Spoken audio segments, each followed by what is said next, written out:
Good evening, folks. You're listening to the Hour of the Time. I'm tired. I mean, Bill. These people here are running me ragged. I've been having problems thinking and talking and tripping over things all day long. I think the last time I slept was, I don't even remember. Let's go to Phoenix, if I did this right. And if I did, Gene Miller should be on the other end. Good evening, Gene. Good evening, Bill. How's it going today? Oh, man, don't ask me that. You were here. How was it going? Oh, yeah, I just want to let you know how impressed I was of everything that has been going on and just all the information that's being given out. And I just hope I believe that the people that are there will make use of it, you know. Sometimes we have the danger of just becoming information junkies. Just gathering information for the sake of gathering information. Well, it doesn't do a lot of good if you don't put it to use. That's correct. Well, today on the markets, let's see, gold had a high of 379 and a low of 376.90 to close at 377.20, down $1.10. Silver had a high of 523, a low of 517 to close at 518, low down 2 cents. Platinum had a high of 415.50. Low of 404.50 to close at 409.30, down $6.70. And the Dow had a high of 3794.90 and a low of 3780.60 to close at 3792.6, down $3.60. What's it all mean? Well, you know, I was talking to a client today about how gold has evolved. You know, we go back 60, 70 years ago, gold was just a part of life. You know, it wasn't a luxury or anything. It was just part of everyday life because our money, if we didn't have gold, we had a gold equivalent in $20 bills or $20 gold piece or, you know, in silver. Our money was of just weights and systems, and gold and silver was a part of life. It was a part of our currency. And then it evolved when the Federal Reserve stepped in and everything kind of went topsy-turvy. Then gold became a luxury, only afforded by the very wealthy, the Aristotles and the Kennedys and the Rockefellers and so on and so forth. But now, Bill, we're entering into a point now where gold is not only not a luxury anymore, but a necessity. It's something that you can't afford to not have gold and silver as part of your portfolio. I mean, it's like people. I talked with a lady today that been around for a long, long time. You know, she's an elderly lady, but you better watch out. You're going to make her mad at you. No. Hey, I respect her with all my heart. I mean, I admire people with years beyond mine because they got some wisdom to them. Oh man, you're going to lose an account. But and we were talking about insurance. And every one of my clients, they wouldn't be caught dead without fire insurance. They just wouldn't. And the odds of their house burning down are really relatively small, you know. And yet we have such greater not only probability and not only likelihood, but it's going to happen of your money being just totally wiped out. And yet people don't see the necessity to protect it. And that's what you're doing. We're not selling get-rich-quick schemes. We're selling protection of your money, real money, gold and silver. And the market in certain types of coins is doing good and is moving upward. But that's not what you should buy it for. If that happens, great. You know, that's a blessing. But, you know, in reality, it becomes a necessity in this day and age to protect what you have, protect your way of life, and again, it's got lots of information, and you hear our number week after week, day after day, and people call us every day, wanting information. But sometimes I wonder, what are you going to do with it, folks? We got information, but it's time to start putting your money where your mouth is, or putting your head into gear and start using the information not only on what we do here, but on everything that Bill teaches us on and informs us on. Information is no good unless it's put to use. What did you think of the conference while you were up here? Oh, thoroughly impressed. I mean, and again, it's like I can imagine you are exhausted getting out all that stuff and corralling all that, and it just got to be. I mean, it's almost like, how do I take all this in? As far as all the information that's being disseminated and everything. But no, I was very impressed. Very good facility. You people that didn't come, if you had the ability to come, you should have came. That's right. And I liked your idea of having these I think that was a great idea, having these all over the country. Well, we're certainly going to do that. I think that'd be an excellent idea. Pick a key city and have one, I don't know how if you can put up with it, but have one once a month. I don't know if I'd survive that. Yeah, that'd be kind of grueling. This is grueling. The rock concert, It's a lot of fun, though, and there's some absolutely wonderful people here. Don't forget, folks, gold and silver coin are the only legal money. Read your Constitution. No state shall tender anything other than gold or silver coin in payment of debt. However, they violate the law every day. That ought to tell you just about where the Constitution stands. Call Gene at 1-800-289-2646. Do it tonight, folks. You know how you are. You procrastinate. So call him, 1-800-289-2646, and do it now. You'll be glad you did. Thank you, Gene. Thank you. Good night. Good night.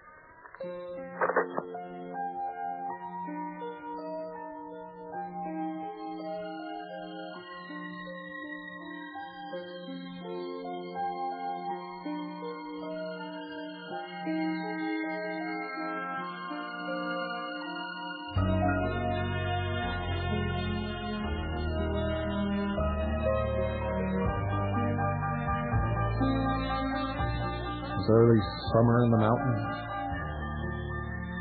down from the deep forest.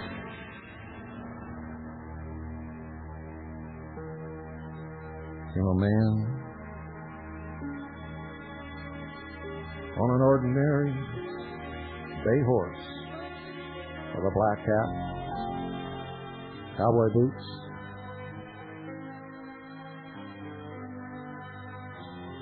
and some kind of weird idea about freedom.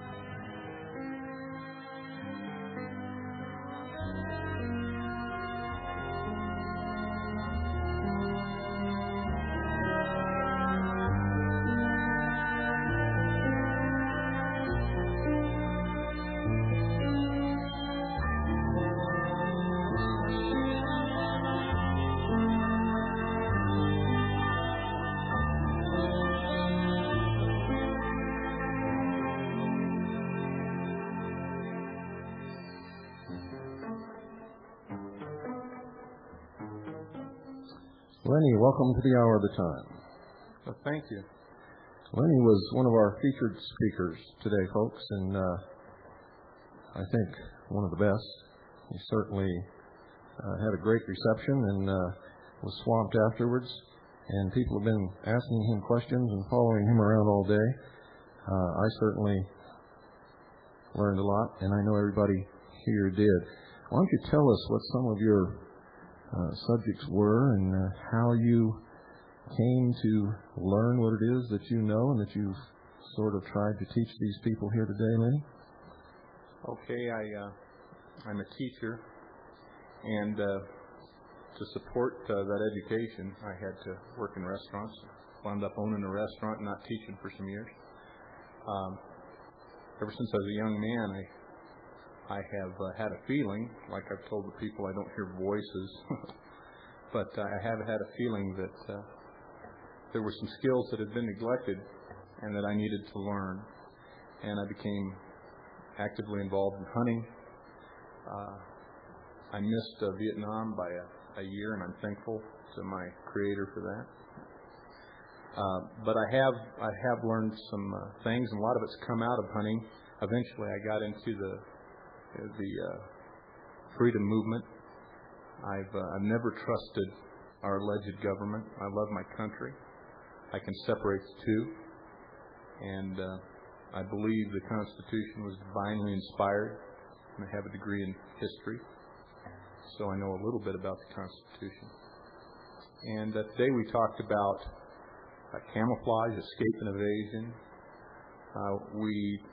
I think one of the more important things that some of the women in the audience learned, and perhaps some of the men, is that being a Christian man does not mean you have to be a panty waist, and that while it is good to be gentle and loving, sometimes situations call for tougher action, and we need to be prepared to always be kind and gentle, but we also need to be prepared for tougher action. In other words, being thrown to the lions isn't really a good choice, is it? No, I think at last count it was still Christians 0 and lions 700,000 or something like that. And if we're not careful, that's exactly what's going to be again. You said something that intrigues me. You said alleged government. Would you like to elaborate on that a little bit? To govern, it seems to me you have to have the consent of the governed. And I don't know if the people in Washington, D.C. really have the consent of the governed, because they haven't given us credible choices. In the Soviet Union, you used to get one choice. In the U.S., you get two. Oh, that's a wonderful comparison. You know, today you started out just like you did tonight, talking a little bit about your background and what you believe, and the fact that you're a Christian, and Christians should be gentle people, and none of us want to hurt anybody else. I fought in Vietnam, and I swore when I came back that I would never kill anything else again in my life. I used to hunt a lot. I haven't hunted since I returned from that war, and now I'm preparing to go to war again, and I don't really like that feeling, but at the same time, people like today, a lot of people are talking about what's the alternative. What's the alternative to standing up against what's coming right now? The only alternative is to be a slave, to give up your personal freedom for safety and for protection. And maybe some people can do that. It happens in the big cities all the time. Kind of, hey, you don't rock the boat, your restaurant won't get burned down. People selling them insurance, and that's what the government's doing to us in these days. They're selling us safety and taking our rights. I'm not gonna put up with that. That doesn't mean I'm gonna go start a revolution, but they take what's mine, and I'll exact payment for it. Right. My goal has always been not revolution, and I discourage that. In fact, would fight against it, but to restore the nation, restore the Constitution, restore freedom. I know you've been involved in a lot of things. We're not going to go into exactly what you've been involved in and what all that means, but today you were imparting a lot of that knowledge that you've learned over the years and how you're putting it to use now to the people here in St. John's. And you talked about a few things that I know some of the people weren't expecting to hear when they came here, such as, we're down to the wire. There's no more time left.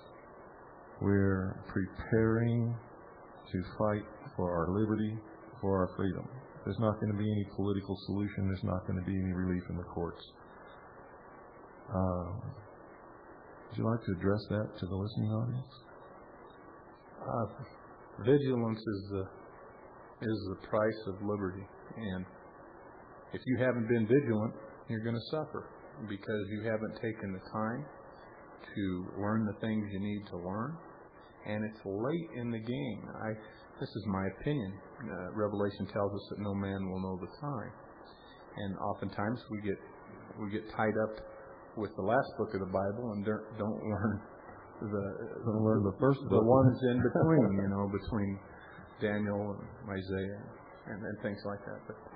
But it's going to bear some personal consequences if you haven't prepared yourself in matters of food, in matters of defense, in matters of self-sufficiency. And I'm neglectful in some of these areas. Myself, I'm not the complete person. I have limited resources, but I have gone after some of it. And the most important thing is educate your mind. Gizmos, those types of things are helpful, but your mind, it's your mind. It's your mind, it's knowledge, it's your mind, it's your attitude, it's your mind. Well, that's where it begins, at least for me, and that's what this program is all about. That's what this center is all about, is to educate people, to bring their mind back into reality and get out of the fantasy where most people live, and help them prepare for what's coming. There's going to be a time when you won't be able to do that, and if they have their way about this information superhighway, you won't have any access to any information that they don't want you to see. You talked, Lenny, about what kind of preparations to make. You talked about you talked about a lot of things. But one of the things you covered was being in shape, and you listed some pretty specific reasons why people should be in shape. And you began to talk about the technology and the means that they have of finding people, and how you sort of taught yourself and learned from other people to prevent that from happening. Yes. It's important to be in good physical shape. I'd stay off cigarettes. I'd stay off of other drugs. I myself chewed tobacco for some years, and I've given that up.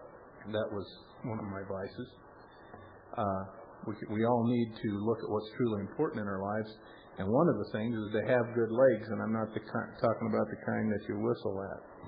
I'm talking about... But those are nice. Yeah, some of my best friends have pretty legs. But... he's talking about his horse. Yeah, and if my wife's listening, I only look at yours, dear. But your legs are the most important part of your body in this type of scenario, because to escape and evade, to just live in the upcoming times that I visualize, you're going to need legs and really the rest of your body. But the legs are a good place to start. What would you advise people to do about where they live, where better places might be that they could live? I mean, I've covered this before, but I don't see a whole lot of people out there listening. Maybe if they hear it from somebody else, they might. They won't listen to me either, but I'll be happy to spread the news. You know what saddens me?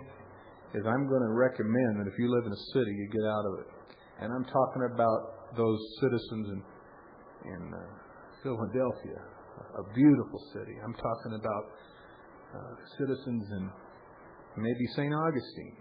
I'm talking about people in cities that used to be the heart of this nation, the very backbone, places where they made steel and honest men made their livings doing that, and we don't do that anymore. Mm-hmm. But I recommend that you get out of the city, because that's what the New World Order, that's the cherries in the pie. That's what they want. That's where the wealth is. And that's what they'll control, isn't it? And they will, and I can't stop them, neither can you. That's correct. As an individual. That's right. And even as a group, initially, we're not going to stop anything. We're going to, we can begin a program of restitution and re-education and survival, and ultimately a prolonged period of probably guerrilla warfare, and who knows where it's all going to lead. But There are many of us in this country. I know that you're one of them. I'm one of them. I know others who are. Would rather die than become a slave. And we're going to fight for the freedoms that we have, even if it means a long period of suffering and hardship and warfare. And you really gave our attendees here, I hate to call people attendees, it sounds so impersonal. They're such nice people, too. Yes, they are. Our people here, such a wonderful basic outlook on what's coming, how to prepare themselves, and how to survive. You talked about being captured and what to do and when to try to make escapes and how to do it. You talked about tracking and how people would be tracked and located and all kinds of things. And what I'd like to do is just let you go through your notes and talk. And I'm going to shut up for a little while.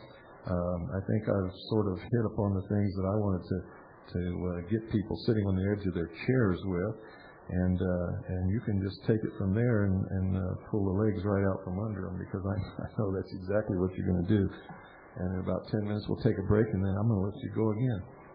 Okay. First off, I'd like my voice to go out to people across that satellite, and I'd like it to go out in a gentle way into your homes. And I ask that you listen to me. I'm not a sage, and I don't know it all, and I've made mistakes, but I've got some things that I'd like you to listen to. I'd like you to ignore what you learned from NBC and other outfits like that, other Goebbels type operations. I'd like you to forget about what modern churchanities taught you, and come along with me. I'm not going to teach you to be like Rambo. I'm not going to teach you to be Rambo like Janet Reno. I'm not going to teach you to be any of that. But I think you got a right, if you're captured, to escape and evade. And if people try to kill you, I think you've got a right to defend yourself. Absolutely. I think we need to talk about some rules. You need to maintain some type of relationship with other people that feel like you do. And you need to have known them for a long time, because there's a saying in the Soviet Union that where two people meet and talk about revolution, one of them's a government spy. And with our many programs on TV, Narc on Your Neighbor shows, it's becoming more and more true here, especially in the big cities. Yeah, they're teaching children to rat on their parents in school. Yeah. And if you strike a child, the Lord knows that you will be visited by the kid cops. The first one is to make relationships with people that feel like you do. Try to keep a low profile. That doesn't mean you can't stand up for what's right. But don't call attention to yourself unless you feel led to do that. I felt led to do that. I haven't always felt that way. I'd advise getting out of the cities and getting into the country. It's harder to make a living out here sometimes, but now with many of the computers and that type home publishing things, people can do it. You're going to have to settle for less money. You may have to work harder than you've ever had to before. But if you don't prepare for what's coming, I think Timothy says that you're worse than an infidel. So I would encourage you to take care of your family. And the best thing you can do is get out of the cities. I have seen what, even in our society today, the absence of government can do. I've been into Alaska, and I've seen polite game and fish people. I've seen polite police authorities, because they fear the people. There's not many of them, and they're isolated, and they fear the people. And when government fears the people, you have the proper relationship in a government. When the people fear the government, you got problems, and that's what's happening today. The bad servant should fear the master. and the people are supposed to be the master of this country. We gave up that a long time ago, and we gave it up because we didn't educate our children right. And we handed that off to public education, which is the second plank of the Communist Manifesto, I believe. It's one of the planks. Yes, it is. Institute public education on the Western democracies. By the way, folks, I am a public education teacher. I teach in the public school system. And you are doing something quite different. What are you teaching your students? Boy, you'll get me in trouble. I try to teach them about the Second Amendment. That'll get you fired. I try to teach them about history. I try to teach them that perhaps the Constitution is divinely inspired. Perhaps men like George Washington were actually set up to perform an experiment. And I know there's different opinions on our founding fathers, but some of them were very good men. Some of them weren't. Some of them were smugglers. But I try to get them to respect the principles of liberty. And I think we have some teachers that still do that. Yes, but they're so rare.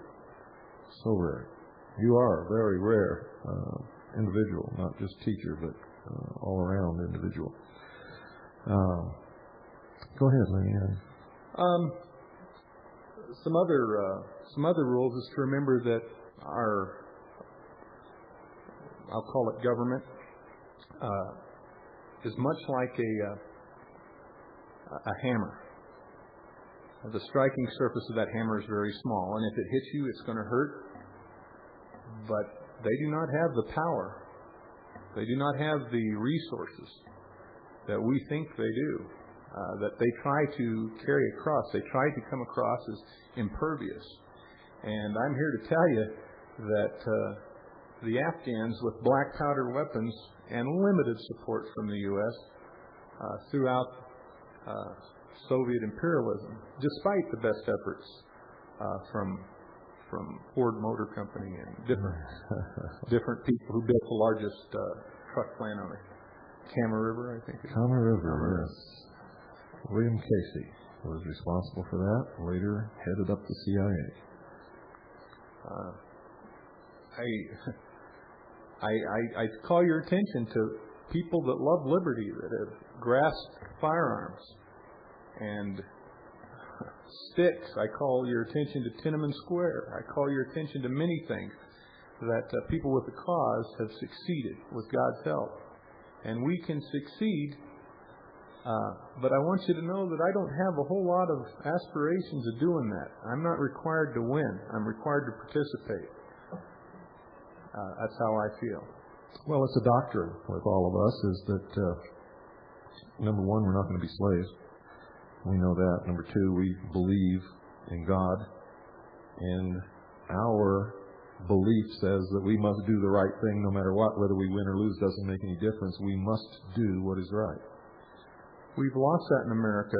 The simple ability to look at an action and say, is it morally right? Should I do it? Is it morally wrong? Should I not do it? When you raise a child, you teach him to kneel down and say their prayers. You should. And you teach children simple things, like the difference between right and wrong. And I'm here to tell you that I believe I'm on the side of right. It may be the belief of the late Lenny, eventually, but I believe that what I'm doing is right. I believe that with all my heart. I've prayed about it. And I think the government is wrong. I believe it's as simple as light against dark, God against Satan. It's that simple. It's not complex. Well, when you get into it and when we understand who we're fighting, that's exactly what it is. They believe in Luciferian principle. Lucifer's their God. They don't believe in the God of the Bible. They don't believe in any God except man. That is the sum total of the Luciferian principle, is that if ye eat of the fruit of the tree of knowledge, ye shall become as gods, and ye shall not surely die. But every one of them dies sooner or later, don't they? I think a snake that told that to him. Yes, that's right. Let's see. I think I told a story about a horse I had. Just the other day, she tried to kick one of her stablemates and impaled herself on a fence post, a T-post, and it drove the post 15 inches into her hip. I actually measured that. We had to inject medicine up in that hole. And she can be a witch sometimes, but I care about that horse. And I didn't want her to die, and I was very concerned, and I called my wife, and we called the vet, and I said, should I put this horse down? I hate to see things suffer. I hunt, but I do not like to see things suffer. I don't take the shot unless it's a clean kill, and I eat what I hunt. Anyway, this horse just was bloody. There was 5 gallons of blood on the ground, and the vet told me, "Hey, Lenny," he said, "I've treated horses that have been hit by trains that have lived. I've seen a lot worse than this." I said, "But she's lost 5 gallons of blood." He said, "She's got 15 in her." And the reason I'm telling you this story is you don't know what you can do, folks out there. Listen to me. You don't know what you can do, and especially if God's on your side. I'm not saying that you should all become kamikazes. I'm just saying don't be enslaved.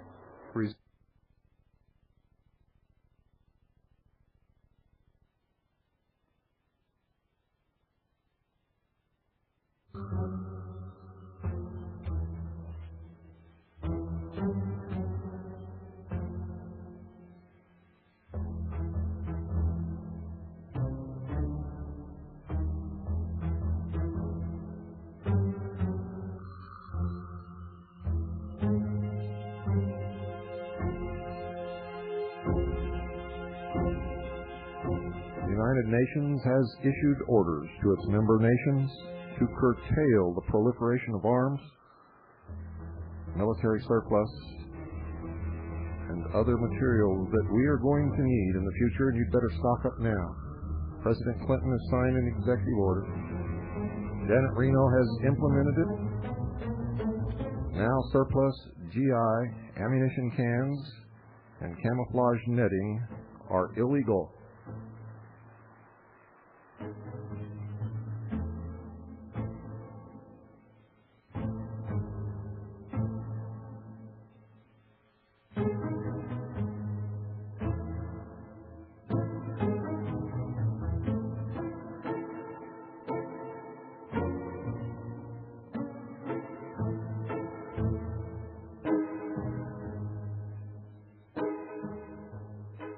Everybody's saying, "What's that music?" Doing this music night, folks, because Pooh likes it. It's from Tales from the Crypt. And it's one of the only shows that we let her watch because it's funny and it's stupid and she can see through it and she laughs her head off and she loves the music. And she's right here. You want to say hello to everybody? No, she's sleepy. Okay, Lenny, back to you. Well, that's what it's all about, making sure that our children have a place to grow up. That's why hopefully people listening to me will resist, because we've sold out their inheritance as a nation. Somebody needs to get it back for them. I would point out that oftentimes people tell you that if you live by the sword, you shall die by it. And they point out this verse from Matthew. I paraphrased it a little bit. I didn't quote it word for word, but you commonly hear that. And that's true. I think if you do live by the sword, you will die by it. And even in a righteous cause, that can happen. Mm-hmm. And what's wrong with that if you die with eternal salvation at the end of it?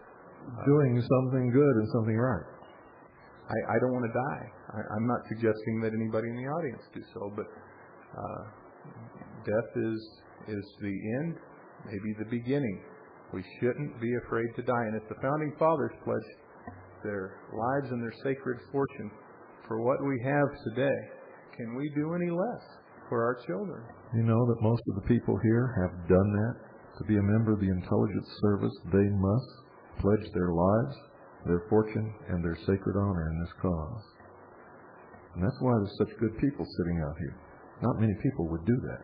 Not many people have honor. That's correct. Not many people even know what it is. We talked about captivity. And the first thing that I'd like to tell you, if things worsen to the point where, and I believe they will, that we actually have insurrection, if you want to call it that, that's what they'll call it. Violence in the streets, that couldn't happen except maybe in L.A. If you see that type of thing happening, and you're suspected of being one of the ringleaders or participating in it, I was kind of liberal with escape and evasion. I think they'll just shoot you. I think it'll come to that point where they want. I talked about sodium pentothal. I talked about a lot of things today, but I don't think they'll spend the money on the shot. You're a useless eater, and we're from the government. We're here to help you. They got an answer for you. That's right. They'll send me to see my maker. They certainly will. They'll tell your neighbors you were a drug dealer. Anything in the excuse of I don't like drugs either, but give up anything in the pursuit of stopping drugs, and yet every day more are imported into this country, and more children suffer. I teach. I see this. I see them suffer with this. You know, Americans don't realize it, but they've been told in the press a lot of what's coming. One of the things that the enemy, and they are the enemy, they've declared war upon us all. They are actively stripping us of our liberty, of our freedoms. They have told us in the press exactly what's coming. They've outlined it. Clinton has stated that we have a radical constitution with a radical Bill of Rights, and we have too much freedom and it has to be taken away. They've told us that the United States military forces and the military of Russia will be holding joint maneuvers in the United States this year. And they've also told us that the Russians are sending one division of heavy armor. 3 divisions make an army, folks. 1 division of Russian heavy armor is a lot. Are you saying we're 2 divisions short of a load here? You better believe it. I'd like to tell you that I had a magic ray gun that I could zap armor with, but I don't. But the Czechoslovakians fought it, the Hungarians fought it, and the Afghans fought it successfully. We can fight it, and there's still a lot of people that drive tanks for us. That's correct. That won't go along with this. That's right. We know from what happened at Kent State that our own troops might fire on us one time, and then they have tremendous psychological and mental repercussions from that act, and they're going to reevaluate their position, and a lot of them will come over and help us along with their equipment. And I don't know when that will happen, but I know that it will happen. Now, Lenny, repeatedly today, and I know we're skipping a lot of things because what you gave to this audience today is very difficult to impart over radio. In fact, you're kind of a humble man, and I think that it was difficult for you to do what you did today, but you did it. And like you said, you did it because you were led to do it, and I'm certainly grateful for that. How can we wake these people up out there that are listening to what's coming, to what their responsibility is to themselves and to their family? And if they choose to be a slave, what's the consequences of that? Do you have any answers for those questions? Is there anything that you can do to sort of bring people to the realization that they're living in a fantasy world and it's going to come tumbling down? Nothing's free. Our currency's backed by debt. I mean, they found out in Babylonia that currency that's not backed by precious metals doesn't work. I mean, God has given us that insight. Read it. If you're not a Christian, look at other sources. It doesn't work. If you see if you look at things and you're happy with them, then you probably deserve what you get, and you're going to get it pretty soon. Some people won't know the difference. They really won't care. But there's a lot of people that are going to be able to tell the difference, and they're going to wake up, and it's going to be too late, and they're going to pay for it. And I'm just trying to, I'm just kind of a sentinel. I'm just trying to ring the bell and blow the horn. That it's getting late. We've seen photographs during World War II of two German soldiers with old bolt-action rifles, because the good rifles were on the front fighting the war, escorting 100 people down to the railroad cars to go to the slave labor camp. Now, it was apparent to me that those 100 people could have overcome those two guards with those old rifles really easy, with no problem. But they never did it, not once. Do you see that coming? Do you think people will knuckle under that easy? I don't know if you're a farmer, but doesn't sheep generally follow the shepherd? And I'm following a shepherd right now. He's the Lamb of God. I'm not perfect, and I sometimes get astray, and I don't always do right. But they're following a shepherd too, and it's the trappings of authority. You put somebody in a white lab coat, they'll go along with your experiment if they believe the government said do it. That's been proven in tests. If you give a guy an old gun and a uniform, even if he's a 65-year-old man, and he says, march into the ovens, a percentage of people, or a large percentage of people, are going to do it, especially if they're malnourished. March right in. You know, they performed an experiment at Duke University where they took students, and they told these students that this was going to be an experiment, and for 3 days they were going to be prisoners. And they took another group of students and said, this is an experiment. For 3 days you're going to be prison guards. And they sectioned off a building, and they made it the prison, and they made these people the guards and the other students the prisoners. After only a few hours, the students who were the prisoners began to really act as if they were prisoners, and the guards began to abuse them. Not play abuse, real abuse. And before the third day, before the end of the experiment even came along, they had to stop it because it was getting so bad. Now this proved in an academic setting that people will conform to whatever role is expected of them. The only way to beat that, we touched on at the beginning of the show, is through education.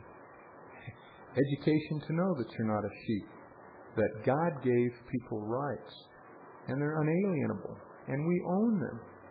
And rights are like muscles. If you don't use them, if you don't carry a gun on your hip in an obligatory fashion, because it is an obligatory duty in the United States, then you will lose that right, and it'll atrophy just like a muscle that you don't use, and it will shrink, and pretty soon people will say, well, you never had that right. The right's still there. God gave it to you. It still exists. You still have it, but now you're not using it, and you forgot you even had it. It's like a lobster. You can turn up the temperature a degree at a time, and gradualism will boil you.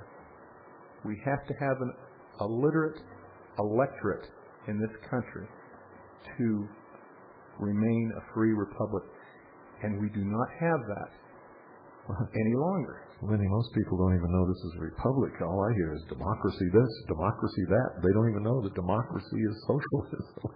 Democracy, is defined by a dictionary used at West Point in the 20s or 30s, was called mobocracy, mob rule. We have some democratic processes in this country, and that's good. But democracy is, you get 51% of the vote, let's burn the Jews, let's burn the Christians. Yeah, let's empty the treasury and split the money up amongst ourselves. There's a plan. Let's give free this and free that, and let's buy suckers for all the kids, and that's what happens, and that's what we're coming to. Let's give our troops light blue helmets. Or free health care. Hey, I'm in. I hear people talking all the time about the free health care. It's beyond me how Americans don't understand that nothing's free. The government has nothing unless it came from us. And if we were to spend our money in our local communities, it would go a lot farther than if we gave it to the government and they spread it around amongst the government workers, and then they jacked up the cost of a bunch of things and then farmed it out to special contractors to provide something for us. It ends up costing from 5 to 100 times more than it would have if we just took care of it ourselves. But everybody seems to think that if the government's taking care of it, it's free. I think Gerald Ford said that if government was making beer, it'd cost $100 a six-pack or something like that. And it's the truth. They're inefficient. And they found that out in the Soviet Union, which has, in the Ukraine, there's large, huge areas to plant wheat.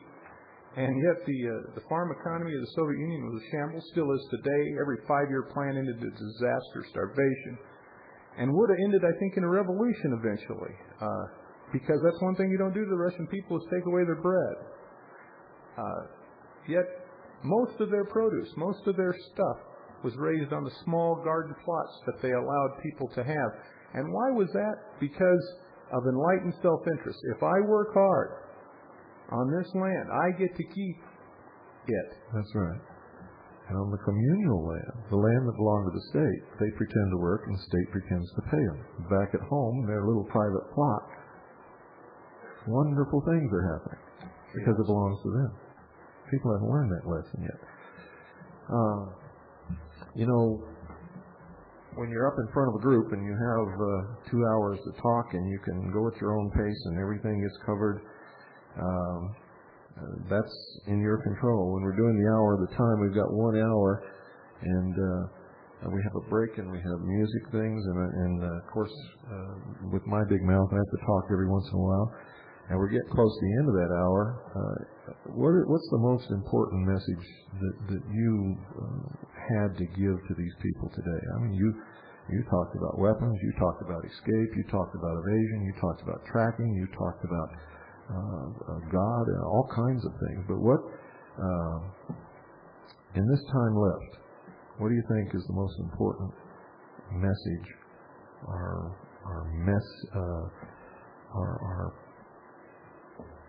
enlightenment that you can give to our listening audience? It's late in the game. First, prepare yourself spiritually. Find out what you really believe in, because you're going to be tested in that in the coming months and perhaps years. Make sure you have some food on hand. Don't bury your guns. As I said today, if it takes this for you to bury them and hide them, what's it going to take for you to dig them up and use them? If you're going to have a gun, keep it loaded and be ready to use it if the situation's right. I'm not saying murder anyone. Thou shalt not murder. The next thing is, if you don't have firearms, it's late, folks, and you probably are going to pay through the nose to get effective ones. Get some. I would encourage you to get accurate bolt-action rifles. Get what you know how to operate at this stage. If you've had a training with semi-automatic firearms or automatic firearms, which are kind of expensive to use and run, try to find those. Prices you talk about investing in gold. If you'd invested in guns, the proper guns, you'd be a millionaire. When they were cheap and sold today when they're expensive. Women, don't spend money on the latest fashions. Buy a sewing machine, preferably one that doesn't run on electricity. Store cloth. Learn cottage industry, home skills, barter, ways to make a living. You're asking a lot for a modern woman to pump a sewing machine with her foot, and I could just see them out there shaking their head. Who is this guy? How about men? Let me tell men to do that.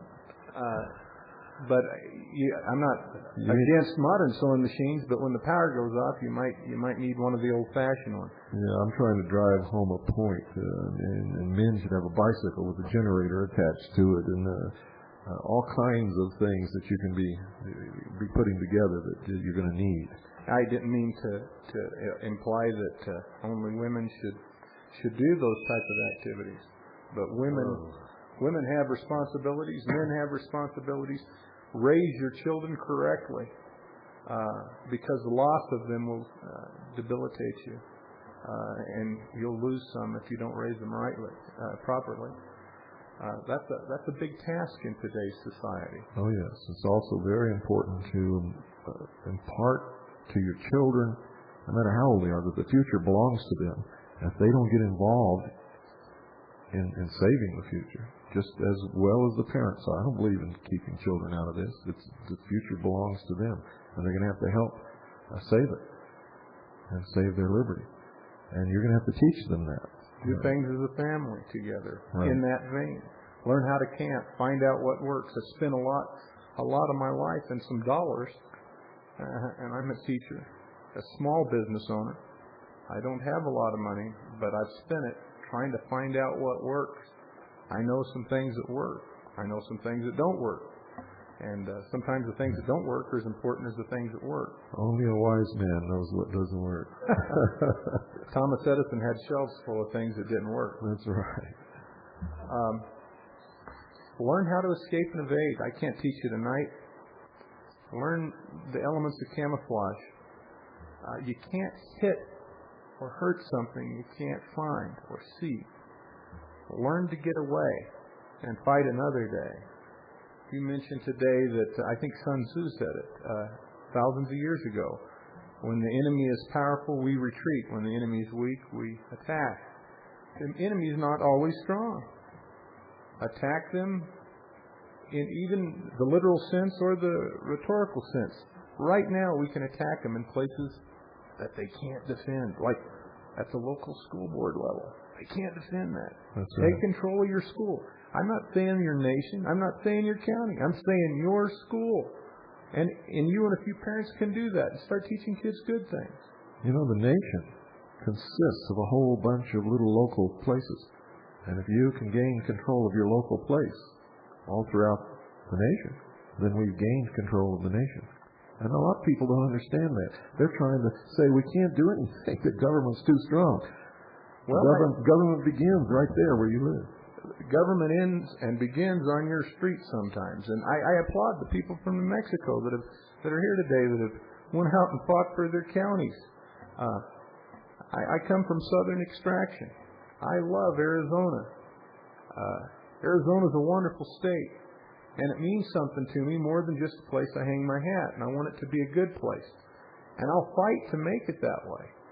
I'll fight politically, and if you force me, I'll fight violently.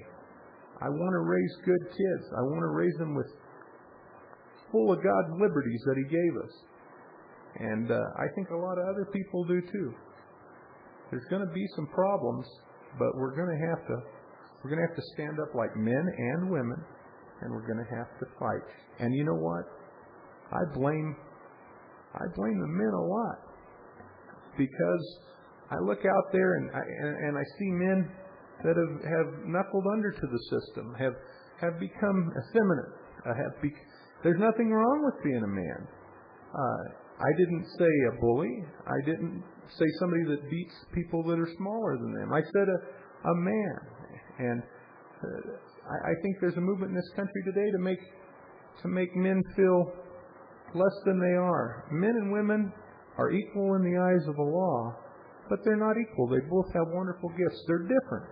That's the thing. They're different. Yes, that's true. And intelligent men and women all know that. We have things that we can impart to each other, for each other, in society, in our private lives, and things that are tough for us to do if we step into different roles. And I think you're absolutely right. One of the problems that we have is that this oligarchy, this power that's very slowly, with gradual means, changing our whole society and everything, is attempting to give exactly that feeling, that we cannot be what we were meant to be, and that we must be something else that we don't fit into, and it causes psychological problems, it causes identity problems, it causes loss of all kinds of things. There's a forum on CompuServe, which is a computer place where people can go and talk and get data and do all kinds of things. And it's called the Men's Forum. And I thought, this is the Men's Forum. I'm going to go in there and check it out and see what's going on. I went on there, and I could not believe it. It was just man after man after man crying and whimpering about how feminism is taking advantage of them, and they've become professional victims, just like some women have become professional victims, and every man in their life is abusing them. It was a real awakening for me to see that. I never dreamed that I would see anything like that. Well, the government has forced traditional roles to break down. We don't have much time, but I can tell you one thing. Women have to work these days. Both parents do. It's destroyed our homes. I'm not saying that maybe always women should stay home. Maybe it should be dad. I did that for a while. All I can tell you is that you need to learn where you live. You need to learn what's out there. You need to learn how you can live in that environment without electricity and resist against those who would enslave you. And you need to do it soon, because we don't have a lot of time left. And I'm just here to tell you tonight, that wake up, America. The hour is late. And that was a wonderful cue for what we have to do now. Lenny, I want to thank you very much for the 2 hours that you spent with our audience today. And I want to thank you for this hour and the hour of the time. And I want to thank you for being a wonderful human being and a wonderful man. Good night, folks. Thank you. And God bless you all.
You have just spent 1 hour with politically incorrect programming, politically incorrect music, and of course, you are a politically incorrect audience.